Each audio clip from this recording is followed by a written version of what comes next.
ሰበር ዜና በመካከለኛው ምስራቅ አዳዲስ ጥቃቶች ተፈጽመዋል። የሆርሙዝ ወሽመጥ የጦርነቱ ማዕከል ሆነዋል።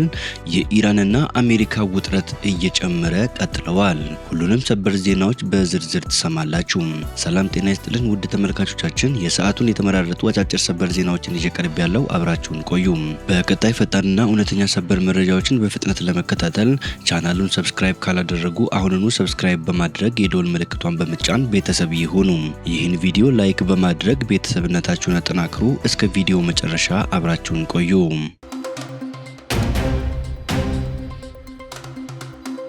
በቅድሚያ አሜሪካ አዳዲስ ጥቃቶችን መሰንዘሯን ተከትሎ የተባበሩት አረብ ኤምሬቶች በነዳጅ ጫኝ መርከቦች ላይ የተፈጸመውን የኢራን ድፍረት የተሞላበት ጥቃት አወገዘች። የአሜሪካው ፕሬዝዳንት ዶናልድ ጄ ትራምፕ አሜሪካ በሆርሙዝ የውሃ መተላለፊያ ላይ በሚጣለው አዲስ እገዳ አካል 20% ክፍያ እንደምታስከፍል በገለጹበት ወቅት የተባበሩት አረብ ኤምሬቶች በሆርሙዝ የውሃ መተላለፊያ ውስጥ በሁለት የነዳጅ ጫኝ መርከቦች ላይ የተፈጸመውንና የአንድ ሰው ሕይወት ያለፈበትን እንዲሁም 8 ሰዎችን ያቆሰለውን ድፍረት የተሞላበት ጥቃት በመፈጸም ኢራንን ከሳለች። በሁለቱ ሀገራት መካከል እየተባባሰ በሄደው ጥቃት መሃል ለሶስተኛ ተከታታይ ምሽት ጥቃቶች በተሰነዘሩበት ወቅት የአሜሪካው ፕሬዝዳንት ኢራንን በጣም ጠንከር ባለ ሁኔታ እያጠቁ መሆናቸውን ተናግረዋል። የኢራን የውጭ ጉዳይ ሚኒስቴር በእገዳው ማስታወቂያ ላይ በሰጡት ምላሽ ኢራን የውሃ መተላለፊያው ጠባቂ ሆና እንደምትቀጥል የትራምፕን ቃል በመጠቀም ገልጸዋል።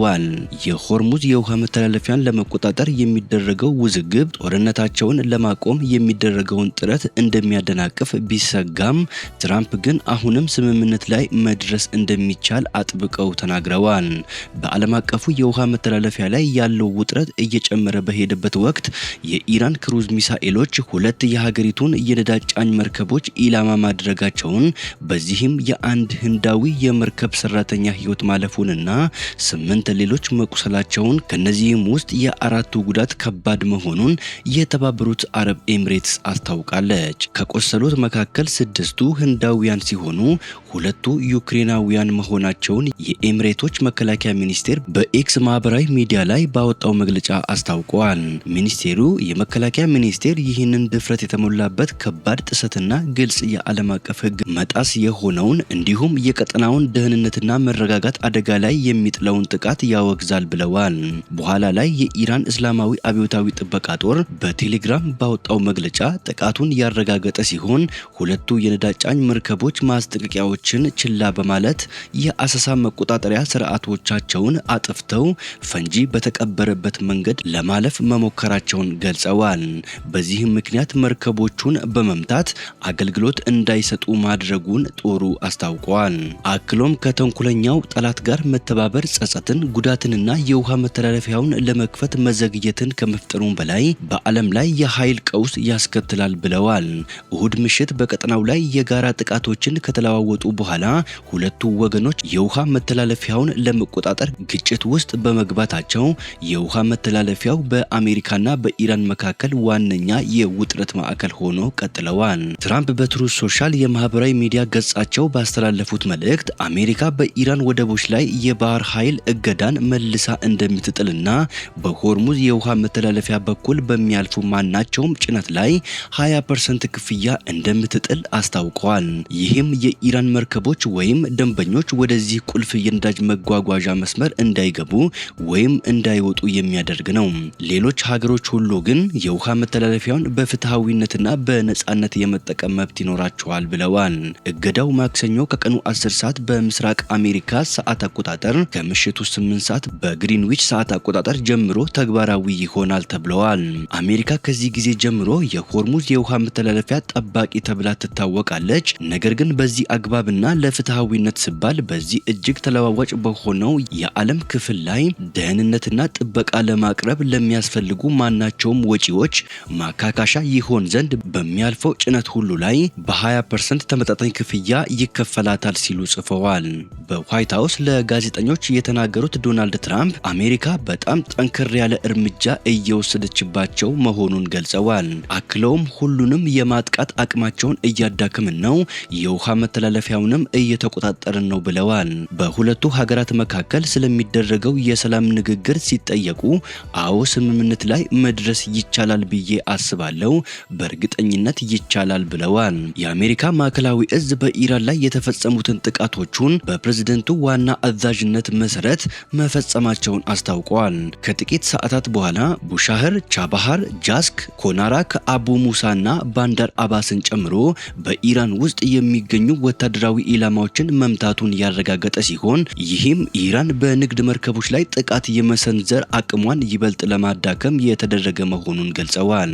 የኢራን ጦር በበኩሉ በምላሹ በኩዌት የሚገኙ የአሜሪካ ወታደራዊ ይዞታዎችን ኢላማ ማድረጉን የኢራን መንግስት መገናኛ ብዙሃን ዘግበዋል። ትራምፕ ለፎክስ ኒውስ እንደተናገሩት ኢራን ከአሜሪካ ጋር የተደረገውን ስምምነት አፍርሳለች በማለት በመወንጀል አሜሪካ የሆርሙዝ የውሃ መተላለፊያን ልትቆጣጠር እንደምትችል ገልጸው ነበር። የውሃ መተላለፊያውን እየተቆጣጠርን ነው ብለዋል።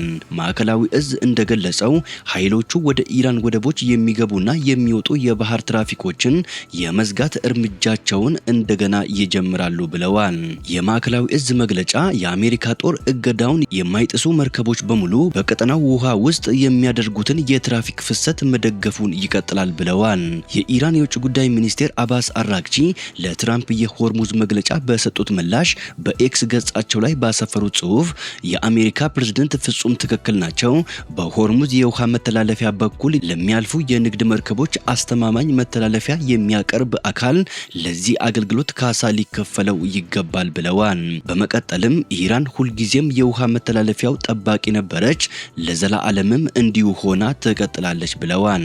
20% በእርግጥ በጣም ብዙ ነው፣ እኛ ግን ፍትሃዊ እንሆናለን ሲሉ አራግቺ አክለው ገልጸዋል። ከትራምፕ መግለጫ በፊት የኢራን ከፍተኛ ወታደራዊ ዋና መስሪያ ቤት አሜሪካ በሆርሙዝ የውሃ መተላለፊያ አስተዳደር ውስጥ ጣልቃ እንድትገባ እንደማይፈቅድ አስታውቆ ነበር።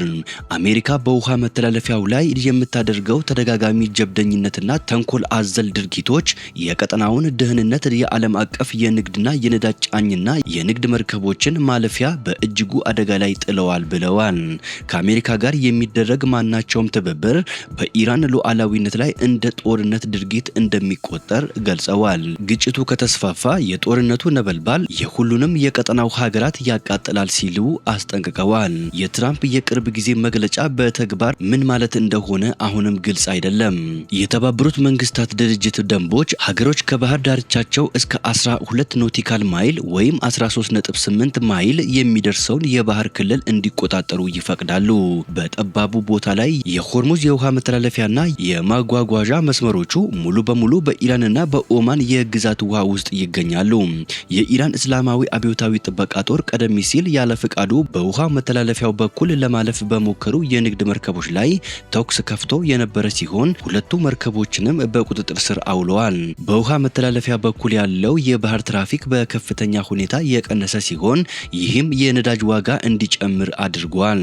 አሜሪካ በኢራን ላይ ግፊት ለመፍጠር በመጀመሪያ በሚያዝያ ወር በሁሉም የኢራን ወደቦች ላይ የባህር ኃይል እገዳ ጥላ ነበር። ከ5 ሳምንታት ገደማ በኋላ የአሜሪካ ጦር በእገዳው ስር 100 የንግድ መርከቦችን አቅጣጫ ማስቀየሩንና 4ቱን ማሰናከሉን ገልጸዋል።